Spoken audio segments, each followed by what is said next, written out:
வணக்கங்க. நான் Ravichandran. Welcome to wealthy mind set YouTube channel. நாங்கள் ரெகுலராக financial freedom for common man என்ற தலைப்பில் யூடியூப் சேனலில் எபிசோட்ஸ் எல்லாம் வெளியிட போகிறோம். நீங்கள் பாருங்கள். உங்களுக்கு பிடிச்சிருந்தா உங்கள் ஃப்ரெண்ட்ஸ் அண்ட் ஃபேமிலிஸ்க்கு இதை ஃபார்வர்ட் பண்ணுங்கள். எல்லோரும் சப்ஸ்கிரைப் பண்ணுங்கள். நன்றி, வணக்கம். ரொம்ப இன்ட்ரெஸ்டிங்கான ஒரு டாப்பிக்கை பேச போகிறோம்.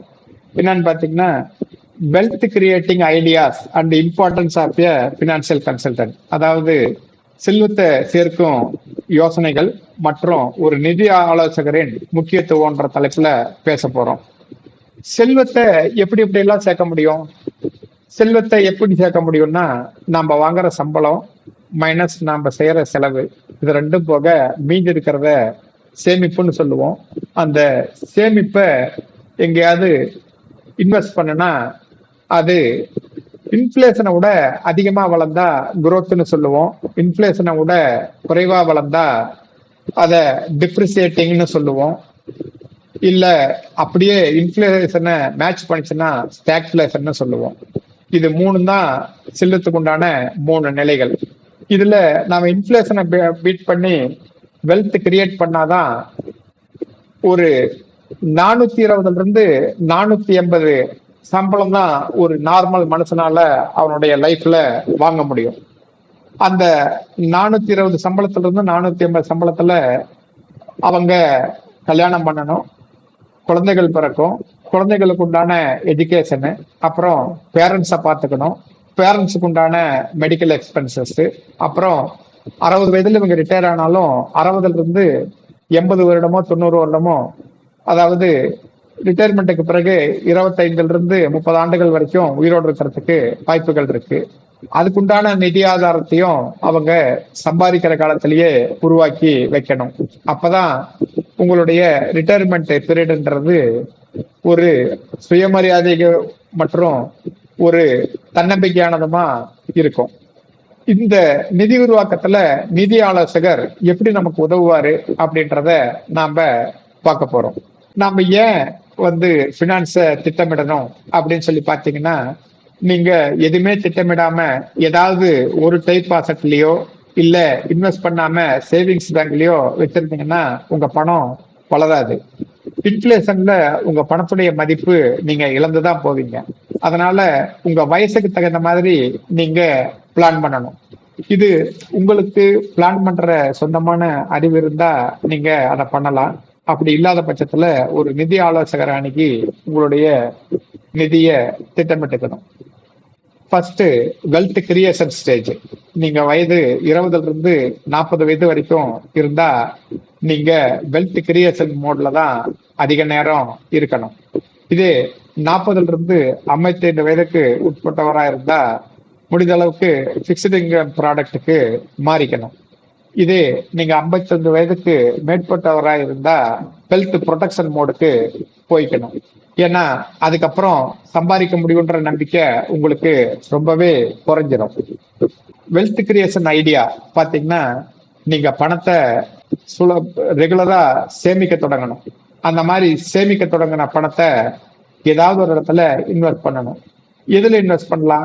நீங்க நினைச்ச பணத்தை, அதாவது 100 ரூபாயில ஆரம்பிச்சு எத்தனை கோடி ரூபாய் இருந்தாலும் போடக்கூடிய ஒரே இன்ஸ்ட்ருமெண்ட் மியூச்சுவல் ஃபண்ட் தான். நீங்க டைரக்ட் ஈக்விட்டில போலாம்.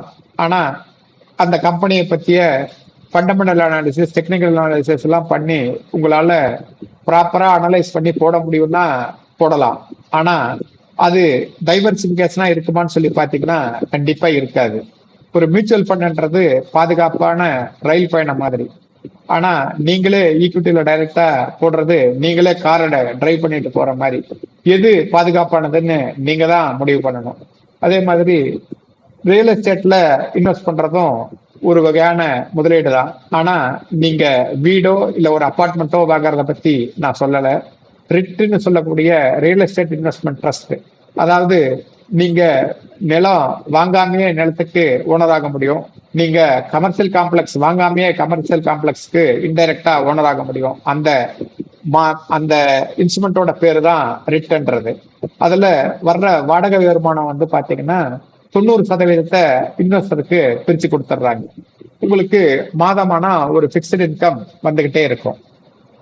அடுத்தது ஒரு சைடு பிசினஸ் ஸ்டார்ட் பண்றது. அதாவது வாரன் பஃபெட் என்ன சொல்றாருன்னா, குறைந்தபட்சம் ஒரு 7 விதமான சைடு இன்கம்ஸ் இருந்தாதான் உங்களுடைய வாழ்க்கை சிறக்கும்ன்றாரு. ஒரே ஒரு சம்பளத்தை நம்பிட்டு இருந்தீங்கன்னா, சப்போஸ் நாளைக்கு வேலை போயிடுச்சுன்னா உங்களுடைய நிலைமை ரொம்ப பரிதாபகரமானதா மாறிடும். அதனால 7 விதமான ஒரு இன்கம் இருந்தாதான் லைஃப் நல்லா இருக்கும்னு சொல்றாரு. ஆனா அந்த 7 விதமான வருமானத்தை உருவாக்குறதுக்கு 70 பிசினஸ் நீங்க ஸ்டார்ட் பண்ணாதான் 7 சக்சஸ் ஆகும். அதாவது 10% தான் சக்சஸ் ரேட்னு சொல்றாரு. அதனால தோல்விகளை கண்டு பயப்படாதீங்க. நீங்க தோல்விகள் தான் வெற்றிகளோட முதல் படி அப்படின்றத புரிஞ்சுக்கங்க. சைடு பிசினஸ் ஸ்டார்ட் பண்ணுங்க. அட்லீஸ்ட் ஒரு 2ல இருந்து 3 சோர்ஸ் ஆஃப் இன்கம்யாவது நீங்க வச்சுக்கணும். அடுத்தது ஸ்டாக் மார்க்கெட்டிங் இன்வெஸ்டிங் எல்லாம் பண்ணீங்கன்னா தான் நீங்க ரியலான வெல்த் கிரியேட் பண்ண முடியும். எஸ்ஐபின்றது டிசிப்ளின்டு இன்வெஸ்ட்மெண்ட்டுக்கு உங்களுக்கு உபயோகப்படும். ஒரு நிதி திட்டமிடலோட பங்கு என்னன்னு சொல்லி பாத்தீங்கன்னா, உங்க லைஃப் ஆம்பிஷன்ஸ் டார்கெட்ஸுக வந்து பாத்தீங்கன்னாக்கா சீக்கிரமா அடைய அது உதவும். ரெண்டாவது, ஒரு ஸ்ட்ரெஸ் ஃப்ரீ, ஒரு ரெடியூஸ்டு பினான்சியல் ஸ்ட்ரெஸ் உங்களுக்கு அது கொடுக்கும். அதாவது மன அழுத்தம் இல்லாம நீங்க இன்வெஸ்ட் பண்ணலாம் ஏற்கனவே திட்டமிட்டுட்டீங்கன்னா. லாங் டேர்ம் செக்யூரிட்டிய அது உறுதிப்படுத்தும். உங்களுடைய பினான்சியல் டிசிப்ளினை அது வளர்க்கும். பினான்சியல் கன்சல்டன்ட் யாரு? Is a professional who helps plan, save and grow your money. அதாவது உங்க பணத்தை திட்டமிட, சேமிக்க மற்றும் வளர்க்க உதவும் நிபுணர். அவரு உங்களுக்கு அட்வைஸ் பண்ணுவாரு. இது எதுக்குன்னா, இன்வெஸ்ட் பண்றதுக்கு, இன்சூரன்ஸ் போடுறதுக்கு அண்ட் ரிட்டையர்மெண்ட் பிளானிங்க்கு. இதுக்கெல்லாம் அவர் உங்களுக்கு அட்வைஸ் கொடுப்பாரு. இதுதான் நான் சொன்னேன், நீங்க வாழ்க்கையில பெரிய டெசிஷன் எடுக்கிறப்ப இந்த மாதிரி ஒரு நிதி ஆலோசகரை அணுகி அவர்கிட்ட அட்வைஸ் எடுத்துக்கிட்டாக்கா உங்களுடைய வாழ்க்கையில ஏற்படும் நிதி அபாயங்களை தவிர்க்க முடியும். முன்னதாகவே ஒரு நிதி ஆலோசகருடைய முக்கியத்துவம் என்னன்னா, அவரு is expertise in financial product. Personalised financial planning அவரு செஞ்சு கொடுப்பாரு. ஏன்னு கேட்டீங்கன்னா, ஒரே சட்டை எல்லாரும் போட முடியாது, டெய்லர் மேடு தான் அவசியம். அப்பதான் உங்க சைஸ் என்னன்னு பார்த்து அதுக்கு சட்டை தைச்சாதான் உங்களால அதை போட முடியும். அடுத்தவங்களுக்கு பண்ண பினான்சியல் பிளானிங்கை வச்சு நீங்க கண்டிப்பா செயல்பட முடியாது. ஏன்னா அவங்களுடைய நிதி ஆதாரங்களும் அவங்களுடைய நிதி தேவைகளும் வெவ்வேறையா இருக்கும். அடுத்தது பாத்தீங்கன்னா, உங்களுடைய தவறுகள் ஏதாவது நீங்க நிதி திட்டமிடல பண்ணா அவரு வந்து அதை சரி பண்ணி கொடுப்பாரு. ரெண்டாவது, வரி திட்டமிடல் மற்றும் ஆபத்து மேலாண்மை, அதாவது டாக்ஸ் பிளானிங் மற்றும் ரிஸ்க் மிட்டிகேஷன். இதெல்லாம் ஒரு நிதி ஆலோசகர் அணுகுனா உங்களுக்கு கிடைக்கும். அதாவது என்ன சொல்ல வர்றோம்னா, நீங்க ஒரு 10 ரூபாயை வச்சு 20 ரூபாய் ஆக்கிறதுக்கு 5 வருஷம் ஆச்சுன்னா, ஒரு நிதி ஆலோசகர் அனுப்புனா அவரு ஒரு 3ல இருந்து 4 வருடத்துக்குள்ளாரியே அதை டபுள் ஆக்கிறதுக்கு ரிஸ்க் கம்மியா பிளான் பண்ணி கொடுப்பாரு. நீங்க ஏன் ஒரு ரிஸ்க் எடுக்கணும் பினான்சியல்ல?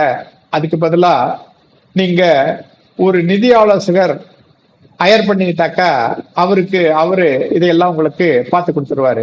நீங்க எதுக்காக ஒரு நிதி ஆலோசகர் தேவைப்படுறார் அப்படின்னு பாத்தீங்கன்னா, நான் ஏற்கனவே சொன்ன மாதிரி லாங் டேர்ம் பிளானிங்க்கு, ஒரு கேரியரை தொடங்கும் போது, திருமணம் நடக்கும்போது, குழந்தைகளுக்கு பிளான் பண்ணும் போது, ஒரு வீடு வாங்கும் போது, இல்ல உங்களுடைய ரிட்டையர்மெண்ட்டுக்கு நீங்க பிளான் பண்ணும் போதெல்லாம் ஒரு நிதி ஆலோசகரை அணுகிட்டா அவரு எதுக்கு எந்தெந்த டார்கெட்டுக்கு எவ்வளவு பணம் வேணும், அதை எந்தெந்த இன்ஸ்ட்ருமெண்ட்ல நீங்க போட்டா அந்த டார்கெட்டை பாதுகாப்பா அடைய முடியும் அப்படின்ற அட்வைஸ் எல்லாம் கொடுப்பாரு.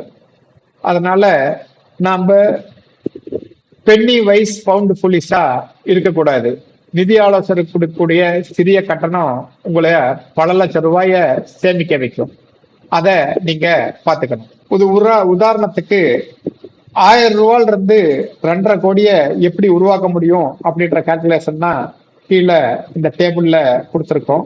ஒரு நபர் 1993 இருந்து மாதம் வெறும் 1000 ரூபாய் 10 வருடத்துக்கு 10% இன்கிரிமெண்ட் வீதமா 30 வருடத்துக்கு, அதாவது 2023 வரைக்கும் போட்டிருந்தாருன்னா வேற எதுலயும் இல்லைங்க, மியூச்சுவல் ஃபண்ட் இண்டெக்ஸ் ஃபண்ட்ல போட்டிருந்தாவே அவருக்கு 2.5 கோடி ரூபாய் இன்னைக்கு கிடைச்சிருக்கும். 1000 ரூபாயில இருந்து 2.5 கோடி, இதுதான் magic of power of compounding.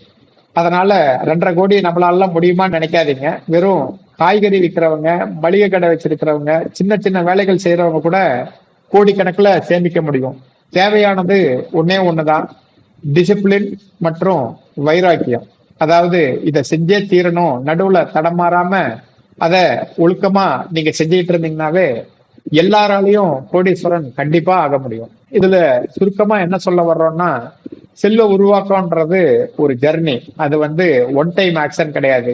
வாழ்க்கை பூரா நீங்க டிசிப்ளினா ஒரே மாதிரி செலவு கம்மியாகும், உங்களுடைய வரவுக்கு ஏத்த செலவும் செஞ்சு நீங்க ப்ராப்பரா இன்வெஸ்ட் பண்ணிட்டு இருந்தீங்கன்னாக்கா உங்களுக்கு உங்களுடைய டார்கெட்டை எந்த விதமான அச்சுறுத்தலும் இல்லாம அடைய முடியும். பினான்சியல் கன்சல்டன்ட் பாத்தீங்கன்னா உங்களை சரியான பாதையை காட்டுவாங்க. நீங்க start early, invest wisely and seek professional help. அதாவது இம்மீடியட்டா தொடங்குங்க, இன்டெலிஜென்ட்டா இன்வெஸ்ட் பண்ணுங்க, ஒரு ப்ரொஃபஷனல் ஹெல்ப் எடுத்துக்கங்க எந்த ஒரு முதலீட்டுக்கு முன்னாடியும். கால் ஆஃப் ஆக்ஷன் பாத்தீங்கன்னா உங்களுடைய தற்போதைய நிலைமையை பரிசோதிங்க.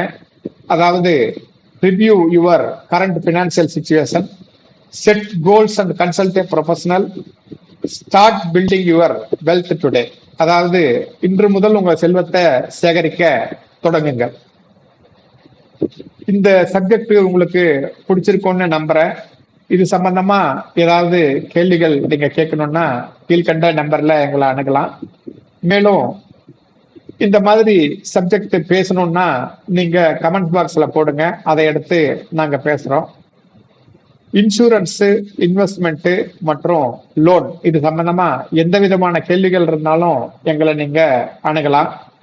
இந்த பதிவு உங்களுக்கு பிடிச்சிருந்தா லைக் பண்ணுங்க, ஷேர் பண்ணுங்க, உங்களுடைய ஃப்ரெண்ட்ஸ் அண்ட் ஃபேமிலியும் பார்க்க வற்புறுத்துங்க, அவங்களையும் சப்ஸ்கிரைப் பண்ண சொல்லுங்க. நன்றி, வணக்கம்.